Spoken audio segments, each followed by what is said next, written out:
नमस्कार, मैं तुलिका। कहानियों के इस सफ़र में आप सभी का स्वागत है। मैं आपको सुनाने जा रही हूँ मालती जोशी जी की कहानी आखिरी शर्त। तो सुनिए। दोपहर की चिलचिलाती धूप में दीदी हांफते हुए घर में दाखिल हुई और छूटते ही बोली, जरा जल्दी से तैयार हो जा, तो सराफे तक चलना है। इतनी भी क्या जल्दी है, जरा बैठकर अपनी सांस तो सीधी कर लो, झपताल में चल रही है। चलने दो, अब 2 महीने तक मेरे पास इस मरी सांस के नखरे उठाने का समय नहीं है। अरे इतनी कम मोहलत दी है उन लोगों ने कि मेरा तो सोचकर ही दम निकला जा रहा है। पता नहीं कैसे क्या होगा। अब देखो ना, परसों फलदान है और अब तक दूल्हे की अंगूठी का पता नहीं है। पहेलियां तो मत बुझाओ दीदी, मैंने उनकी मेल ट्रेन को बीच में ही रोक कर पूछा, ये तुम किसकी शादी की बात कर रही हो? लो और सुनो, दीदी ने तुनक कर कहा, मेरे कोई 10-5 लड़कियां हैं। मैं तो अवाक रह गई। बड़ी देर बाद मेरी आवाज़ फूटी, दीदी क्या सचमुच तुम मधु की शादी कर रही हो? क्यों, तुम्हें इतना ताज्जुब क्यों हो रहा है? दीदी ने त्योरू चढ़ाकर पूछा। मधु अब दूध पीती बच्ची तो रही नहीं। इस उम्र में तो मैं मधु की माँ बन गई थी। तभी तो 40 की होते होते सास बनने जा रही हो। खैर तुम अपनी बात रहने दो। तुम मधु की तरह स्कॉलर नहीं थी, तुम्हारे सामने कोई करियर नहीं था। लेकिन ज़रा अपनी बेटी के बारे में तो सोचो, उसकी प्रीलिम की परीक्षा सिर पर है। इस हंगामे के बीच लड़की का खाक पड़ पाएगी? दीदी तुम्हारी लड़की IAS की तैयारी कर रही है, तुमने क्या इसे मामूली BA MA का इम्तहान समझ लिया है? अरे भाड़ में गया तुम्हारा IAS, तुम ही लोगों ने इनका दिमाग ख़राब कर दिया है। अरे वाह, तुम्हारी गोल्ड मेडलिस्ट बिटिया की हौसला अफजाई भी गुनाह हो गया। हर साल बेचारी मेरिट लाती रही है। ऐसी जहीन लड़की IAS ना हो बनेगी तो और कौन बनेगा? हम तो बड़ी आशा लगाए थे कि अपने परिवार में भी कोई कलेक्टर बनेगी, और उस कलेक्टरनी के लिए हम कमिश्नर दूल्हा कहाँ से लाएंगे, यह भी सोचा है? तो क्या सिर्फ इसलिए तुम इतनी ब्रिलियंट लड़की का करियर चौपट कर दोगी? यह तो अन्याय है दीदी। अन्याय नहीं, समझदारी है। एक बार करियर बन जाने के पर क्या ये लड़कियां हाथ आती हैं, तब इनके पर निकल आते हैं। लेकिन दीदी अब लेक्चर ही झाड़ती रहोगी या उठोगी भी? सारा मूड चौपट कर दिया। यह तो हुआ नहीं कि बधाई ही दे देती, घर भर के बारे में ही पूछताछ कर लेती, बस अपना ज्ञान बघाड़ने बैठ गई। छोटी बहनों का यही तो कर्तव्य होता है। एक मैं ही पागल थी जो धूप में भागी भागी आई भाषण सुनने। दीदी के तेवर देखकर मैंने चुपचाप अपना आक्रोश गटक लिया और कपड़े बदलने लग गई। मुश्किल से 10 मिनट लगे होंगे, लेकिन सड़क पर आने के बाद ध्यान आया कि दीदी का पारा अभी उतरा ही नहीं। वैसे उन्हें मनाना ऐसा मुश्किल नहीं था। मैंने बस थोड़ी सी उत्सुकता जताकर दूल्हे का पता ठिकाना पूछ लिया और दीदी का सारा गुस्सा छूअंतर हो गया। घंटे भर से वे जैसे इसी अवसर की प्रतीक्षा में थीं। एक बार जो शुरू हुई तो बस बोलती ही चली गई। होने वाले दामाद की पूरी वंशावली मुझे सुना गई। फिर बड़े मनयोग से उन्होंने बताया कि कितनी खोजबीन के बाद यह हीरा उनके हाथ लगा है। मधु ने पूर्व जन्म में बड़े पुण्य किए होंगे, नहीं तो इतनी बड़ी जगह की तो वे कल्पना भी नहीं कर सकते थे। कैसे कैसे धनी मानी लोग रिश्ते की आस लगाए बैठे थे। ढेर सारा दान दहेज हर कहीं से मिल रहा था, पर लड़के ने मधु को देखा और बस फोटो वापस कर दिए। यह दामाद प्रसंग पूरे रास्ते चलता रहा। प्रशंसा के लिए दीदी को जैसे शब्द ही नहीं मिल रहे थे, पर मेरा मन पूरे समय मधु में ही अटका रहा। बेचारी लड़की, भविष्य को लेकर उसने कैसे कैसे सपने बुने थे, सब धरे के धरे रह गए। हम लोगों ने भी उसके लिए बड़ी ऊंची कल्पनाएं की थी, पर सब व्यर्थ हो गई। अपनी पुश्तैनी दुकान से दीदी ने हीरे जैसे दामाद के लिए हीरे की अंगूठी खरीदी। एक बड़ी सी चांदी की ट्रे भी खरीदी गई। मधु का सेट तो बनकर पहले से तैयार था। उसकी सास के लिए 3 तोले के मंगलसूत्र का ऑर्डर दिया गया। दुकान से उतरते हुए दीदी भेद भरे अंदाज में बोली, सास पिटारा ऐसा भेजूंगी कि देखना आंखें फटी की फटी रह जाएंगी। दीदी उस समय उत्साह की मूर्ति बनी हुई थी। शादी का जैसे उन पर नशा सा चढ़ गया था। उनका बस चलता तो शायद उसी दिन पूरा बाजार ही खरीद लेती। पर्स में सिर्फ किराए के लायक पैसे बचे रहे, तभी उन्होंने अपनी खरीदारी बंद की। इतनी जोखिम के साथ उन्हें घर भेजना का साहस नहीं हुआ। मैं भी साथ हो ली। मधु से मिलने का भी मन कर रहा था। घर एकदम सुनसान था। मधु के रहते घर में इतना सन्नाटा, आश्चर्य था। 24 घंटे चीखता ट्रांजिस्टर और उसके सुर से सुर मिलाती हुई मधु। ये तो दीदी के घर के स्थायी प्रतीक थे।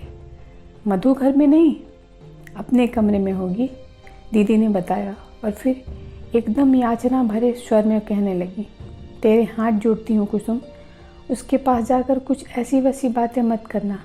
वह पहले से ही मुँह फुलाए बैठी है। अब तुम उसके गुस्से को हवा मत देना। अपन साधारण लोग हैं बहन, बहुत ऊंचे सपने देखना हमें शोभा नहीं देता। दीदी, सपने देखने पर तो तुम प्रतिबंध नहीं लगा सकती, बाकी तुम अपने मन की तो कर ही रही हो। सपनों से ज़िंदगी नहीं चलती रे। क्या सभी सपने पूरे हो जाते हैं? अब इसी को ले लो। हर साल इतने लोग परीक्षा देते हैं, क्या सभी पास हो जाते हैं? फिर उसी की आशा में उम्र बढ़ाने का फ़ायदा? इतना अच्छा रिश्ता रोज़ रोज़ थोड़े ही मिलता है। दीदी की बात में कोई ख़ास वजह नहीं था, पर उनके स्वर का गीलापन मुझे छू गया। उन्हें आश्वस्त करके ही मैंने मधु के कमरे में पाँव रखा। अपनी मेज के पास गुमसुम बैठी मधु सूनी आंखों से खिड़की के पार देख रही थी। सामने फ्रांस की राज्य क्रांति का इतिहास खुला पड़ा था। उसके पन्ने हवा में फड़फड़ा रहे थे। हेलो हनी, मैंने उसे बाहों में भरकर कहा। तुम तो बड़ी चुप और इष्टतम निकली। चुपके चुपके सब तय कर डाला, हमें हवा तक न लगने दी। उत्तर में मधु ने 2 बूंद आंसू टपका दिए। बस। धत पगली, ऐसे रोते नहीं, मैंने उसे पुचकारते हुए कहा, पर मन जाने कैसा हो गया। दीदी, मधु तो रो रही है, मैंने दीदी के पास आकर बैठते हुए कहा। शादी की बात सुनकर सभी लड़कियां रोती हैं। दीदी ने निर्लिप्त भाव से मुझे चाय का कप पकड़ा दिया। तुम भी रोई थी, हम भी रोए थे। तुम क्यों रोई थी, याद है दीदी? कॉलेज जाने का तुम्हारा अरमान मन में ही रह गया था। अम्मा बाबूजी ने कहा था कि तुम्हें बीए करा देंगे, तो हम लड़का कहाँ से लाएंगे। आज वही अन्याय तुम अपनी बिटिया के साथ कर रही हो। पीढ़ियाँ बदल गई, पर हमारी मान्यताएं वहीं की वहीं हैं। हम उन्हें अम्मा बाबूजी कहते थे, बच्चे हमें मम्मी पापा कहते हैं। बस इतना ही फ़र्क आया है, बाकी सब तो वैसा का वैसा ही है। वैसे का वैसा कहाँ है? मेरी लड़की डबल एम में है। मैंने जो सहा है उसका 10वां हिस्सा भी मैंने कभी उसके हिस्से में नहीं आने दिया। और फिर जैसे अतीत में खोते हुए बोली, उस समय मैं क्यों रोई थी जानती हो? सगाई के समय मेरा गाना बजाना सब छुड़वा दिया गया था। मेरी सास इसके लिए खास हिदायत कर गई थी। जब तक वह जीती नहीं, मुझे गुनगुनाने भी ना दिया। अब तो खैर मेरी आवाज़ ही मर गई है। इसीलिए मैंने मधु को भी कभी नहीं टोका। उसकी दादी गालियाँ निकालती रही, पापा तो हमेशा ही बरसते रहे, पर मैं हमेशा उसका बचाव करती रही। मेरा गला घोट दिया, कोई बात नहीं, पर लड़की पर अन्याय नहीं होने दूंगी। मैंने मधु की सास से साफ साफ कह दिया है, मैं पिछली पीढ़ी की थी, इसलिए मन मार कर जी गई। मेरी लड़की से यह ना हो सकेगा। मैं दीदी का तमतमाया चेहरा देखती रह गई। वक्त ने उनके घाव भर दिए हैं, पर टीस अभी भी बाकी थी। प्रसंग छिड़ते ही उनकी वह पीड़ा सतह पर आ गई थी। मुझे चुप देखकर ममता भरे स्वर में बोली, तुझे मधु की पढ़ाई की चिंता है ना? देख, भाग्य में विद्या होगी तो पढ़ ही लेगी। वैसे वे लोग बड़े समझदार हैं। अब रहने भी दो दीदी। शादी के बाद पढ़ना क्या होता मुझसे पूछो। सारा घर जैसे आप पर पहरा देता है, एहसान जताता है, और अगर बदकिस्मती से कभी फेल हो गए तो बस सारी ज़िंदगी ताने ही सुनने को मिलती है। दीदी के घर से लौटते हुए मन बेहद उदास था। उनकी मौन व्यथा का एकाकार साक्षात्कार हो जाने से मैं चौंक गई थी। अनजाने में ही मेरे अपने भी कुछ घाव घर हरे हो गए थे, और इन सबसे ऊपर था मधु का आंसू भीगा चेहरा, जो किसी तरह आंखों से हटता ना था। सच, अगर हमें अपने बच्चों के पंख कुतरने ही होते हैं तो पहले हम उन्हें आकांक्षाओं का आकाश ही क्यों दे देते हैं। घर में प्रवेश करते ही डर रही थी कि सबके मुंह फूले मिलेंगे। पड़ोस से चाबी लेकर ताला खोलना न बच्चों को अच्छा लगता है, न ही उसके पापा को। सबके स्वागत में मेरा दरवाजे पे खड़ा मिलना जैसे बहुत ज़रूरी है। लेकिन घर में मौसम खुशगवार था, वातावरण से प्रसन्नता टपक रही थी। चलते समय दीदी ने ज़बरदस्ती एक मिठाई का पैकेट थमा दिया था। मिठाई और मधु की शादी की खुशखबरी एक साथ पाकर जनता और भी खुश हो गई। आश्चर्य तो तब हुआ जब श्रीमान जी ने भी मेरे सामने काजू की बर्फ़ी का डिब्बा खोल दिया और खड़े होकर बोले, लो श्रीमती जी, तुम भी हमारी ओर से मुंह मीठा करो, तुम्हारी बिटिया भी झंडे गाड़ कर आई है। अच्छा, मैंने खुशी से डगमगाते हुए पूछा, क्या हुआ? Oh mummy, I am so happy today. मेरी छोटी कन्या मेरे गले में झूल गई।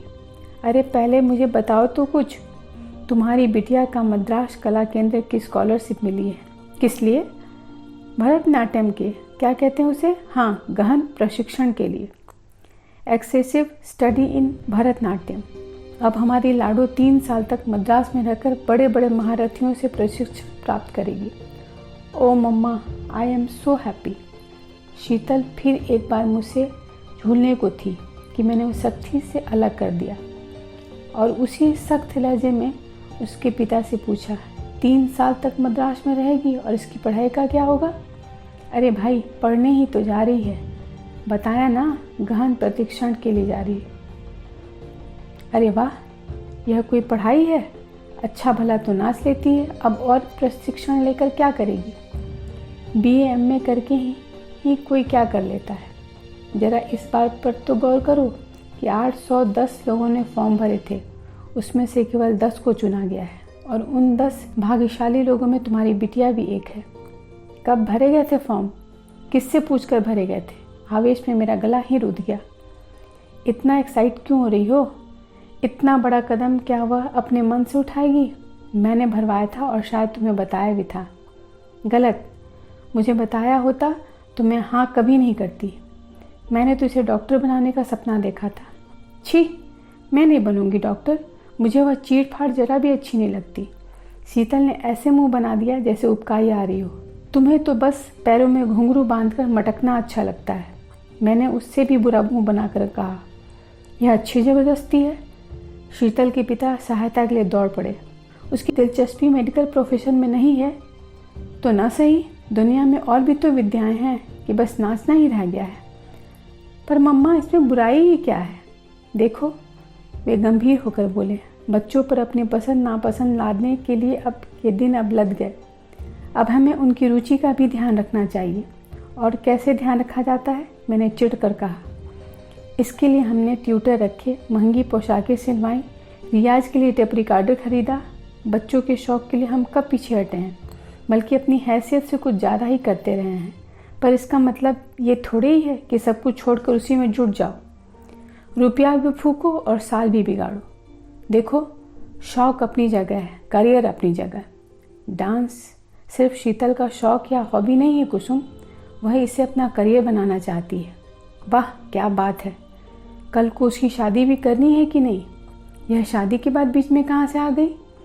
क्यों, कुछ गलत कहा है मैंने? कल को लड़के वाले पूछेंगी तो अपने पास कुछ जवाब तो होना चाहिए कि नहीं?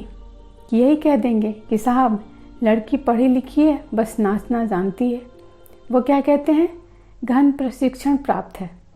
बहुत अच्छा लगेगा ना यह कहते हुए? कम से कम मुझे तो बुरा नहीं लगेगा।